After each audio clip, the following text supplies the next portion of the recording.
மாணவர்கள் அவளோடு எதிர்பார்த்து காத்துக் கொண்டிருந்த அந்த பேராமெடிக்கல் இரண்டாம் கட்ட கலந்தாய்வானது 4/9/2025 முதல் துவங்க இருக்கின்றது. அதற்கான நோட்டிபிகேஷன் மற்றும் இந்த சாய்ஸ் ஃபில்லிங் செய்வதற்கான சீட் மேட்ரிக்ஸ் என்பது தற்போது வெளிவந்திருக்கின்றது. இந்த தருணத்தில் தான் மாணவர்கள் மத்தியில் இந்த செகண்ட் ரவுண்ட் கலந்தாய்வுல யாரெல்லாம் கலந்து கொள்ளலாம், மேலும் செகண்ட் ரவுண்ட் கலந்தாய்வுல கலந்து கொள்ளக்கூடிய மாணவர்களுக்கு அரசு கல்லூரிகள்ல இடம் கிடைப்பதற்காக இருக்கக்கூடிய வாய்ப்புகள் என்னென்ன என்பதை பற்றியும், செல்ஃப் பைனான்ஸ் கல்லூரிகள்ல அரசு ஒதுக்கீட்டுக்காக இருக்கக்கூடிய இடங்களுடைய எண்ணிக்கை பற்றியும், அதனோடு கலந்தாய்வின் மூலம் இடம் கிடைக்கக்கூடிய மாணவர்களுக்கான ஒரு வருட கல்லூரி கட்டணம் எவ்வளவு இருக்கும் போன்ற எண்ணற்ற சந்தேகங்கள் ஏற்பட்டிருக்கின்றது. மாணவர்கள், உங்களுக்கான அனைத்து சந்தேகங்களுக்கான விளக்கங்களை இந்த வீடியோவை பார்க்க இருக்கின்றோம். நம்ம சேனலை நீங்க ஃபர்ஸ்ட் டைம் பாக்குறீங்கன்னா இந்த வீடியோவை லைக் பண்ணிட்டு நம்ம சேனலை சப்ஸ்கிரைப் பண்ணிட்டு இந்த வீடியோவை உங்க நண்பர்களுக்கும் உறவினர்களுக்கும் ஷேர் பண்ணிட்டு பாருங்க. இந்த வருடத்திற்கான பேராமெடிக்கல் கலந்தாய்வுல கலந்து கொள்வதற்காக மாணவர்கள் 4/9/2025 10 மணி முதல் 6/9/2025 5 மணி வரை ரெஜிஸ்ட்ரேஷன் மற்றும் பேமெண்டை மேற்கொள்ளலாம். அதனை அடுத்து 7/9/2025 முதல்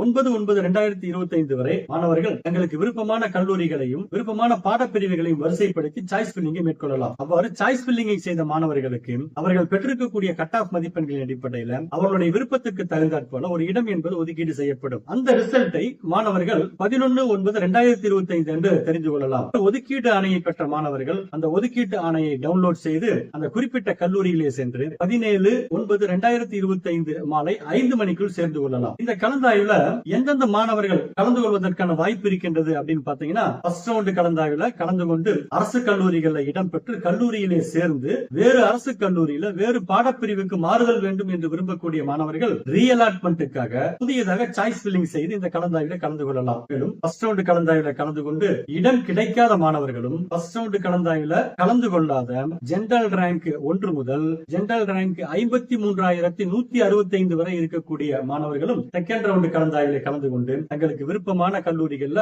விருப்பமான பாடப்பிரிவுகளை தேர்வு செய்யலாம். இந்த கலந்தாய்வுல கலந்துக்கணும் அப்படின்னா அந்த கலந்தாய்வு கட்டணமாக 250 ரூபாய் என்பது நிர்ணயம் செய்யப்பட்டிருக்கின்றது. ஃபர்ஸ்ட் ரவுண்ட்ல கலந்து கொண்ட மாணவர்கள் மீண்டும் இந்த கலந்தாய்வு கட்டணத்தை செலுத்த வேண்டியது இல்லை. ஆனால் ஃபர்ஸ்ட் ரவுண்ட் கலந்தாய்வுல கலந்து கொள்ளாமல் செகண்ட் ரவுண்ட் கலந்தாய்வுல கலந்து கொள்ளக்கூடிய மாணவர்களாக இருந்தீங்கன்னா 250 ரூபாய் கலந்தாய்வு கட்டணத்தை செலுத்திய பிறகுதான் இந்த கலந்தாய்வுல கலந்து கொள்ள முடியும். செகண்ட் ரவுண்ட் கலந்தாய்வுல கலந்து கொள்ளக்கூடிய மாணவர்களுக்காக என்னென்ன வாய்ப்புகள் இருக்கின்றது அப்படின்னு வந்து பாத்தீங்கன்னா, ஃபர்ஸ்ட் ரவுண்ட்ல இடம் பெற்ற மாணவர்கள் ரீஅலாட்மெண்ட் என்ற முறையில் மீண்டும் வேறு அரசு கல்லூரியிலே ஒரு விருப்பமான கோர்ஸையோ அல்லது செல்ஃப் பைனான்ஸ் கல்லூரிகள் இருக்கக்கூடிய அரசு ஒதுக்கீட்டு இடங்களையோ பெறுவதற்கான வாய்ப்பு என்பதும் இருக்கின்றது. ஃபர்ஸ்ட் ரவுண்ட் கலந்தாய்வுல கலந்து கொண்டு ஒதுக்கீடு பெற்றும் ஆனால் கல்லூரியில மாணவர்கள் சேராததால் ஏற்படக்கூடிய அந்த காலி இடங்களும், அதனோடு செல்ஃப் பைனான்ஸ் கல்லூரிகள்ல இருக்கக்கூடிய அதிகப்படியான அரசு ஒதுக்கீட்டு இடங்களும் இரண்டாம் கட்ட கலந்தாய்வுல கலந்து கொள்ளக்கூடிய மாணவர்களுக்கு கிடைப்பதற்காக இருக்கின்றது. ஃபர்ஸ்ட் ரவுண்ட் கலந்தாய்வுல ஒதுக்கீடு பெற்று ரீஅலாட்மெண்ட் என்ற முறையில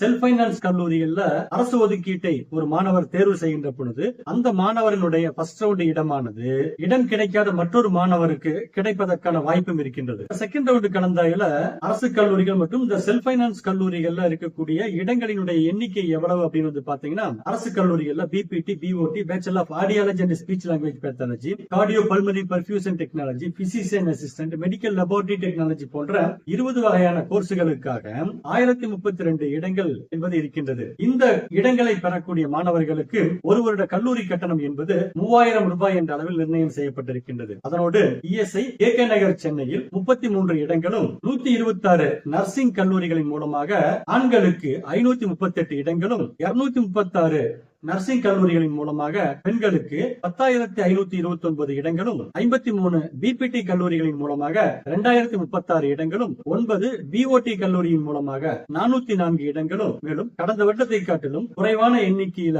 39 பிஃபார்ம் கல்லூரிகளின் மூலமாக 2364 இடங்களோடு சேர்த்து 15,871 இடங்கள் என்பது அரசு ஒதுக்கீட்டுக்காக செல்ஃப் பைனான்ஸ் கல்லூரிகளின் மூலமாக மாணவர்களுக்கு கிடைக்கின்றது. கடந்த வருடம் செகண்ட் ரவுண்ட் கலந்தாய்வுல 90க்கும் அதிகமான பிஃபார்ம் கல்லூரிகளின் மூலமாக 5800க்கும் அதிகமான இடங்கள் என்பது இடம்பெற்றிருந்தது. ஆனால் இந்த வருடம் சீட் மேட்ரிக்ஸிலே பிஃபார்ம் கோர்ஸுக்காக 39 கல்லூரிகளுடைய பட்டியல் மட்டும்தான் இடம்பெற்றிருக்கின்றது. எனவே இந்த 15,871 இடங்களோடு கூடுதல் பிஃபார்ம் இடங்களும் சேர்வதற்கு வாய்ப்பு என்பதும் இருக்கின்றது. கலந்தாய்வின் மூலம் இடம் கிடைக்கக்கூடிய மாணவர்களுக்கு செல்ஃப் பைனான்ஸ் கல்லூரிகள்ல ஒரு வருட கல்லூரி கட்டணம் எவ்வளவு இருக்கும் அப்படின்னு பாத்தீங்கன்னா, பிஃபார்ம் படிப்புகளுக்கு ஒரு வருட கல்லூரி கட்டணமாக 43,000 ரூபாயும், பிஎஸ்சி நர்சிங் படிப்புகளுக்கு 45,000 ரூபாயும், பிபிடி பிஓடி படிப்புகளுக்கு 33,000 ரூபாயும் ஒரு வருட கல்லூரி கட்டணமாக இருக்கின்றது. எனவே மாணவர்கள் சரியான முறையிலே சாய்ஸ் ஃபில்லிங்கை செய்து இந்த இரண்டாம் கட்ட கலந்தாய்வில் கலந்து கொள்கின்ற பொழுது மிக குறைவான கட்டணத்துல பாராமெடிக்கல் கோர்ஸ் படிப்பதற்கான ஒரு வாய்ப்பு என்பதும் உங்களுக்கு கிடைக்கின்றது. எனவே இரண்டாம் கட்ட கலந்தாய்வில் கலந்து கொண்டு ஒரு மருத்துவ இடத்தினை பெற்று வாழ்க்கையில வெற்றியடைய வாழ்த்துக்களை தெரிவித்துக் கொள்கின்றோம். தொடர்ந்து இணைந்திருங்கள். மீண்டும் அடுத்த வீடியோவில் சந்திக்கிறேன்.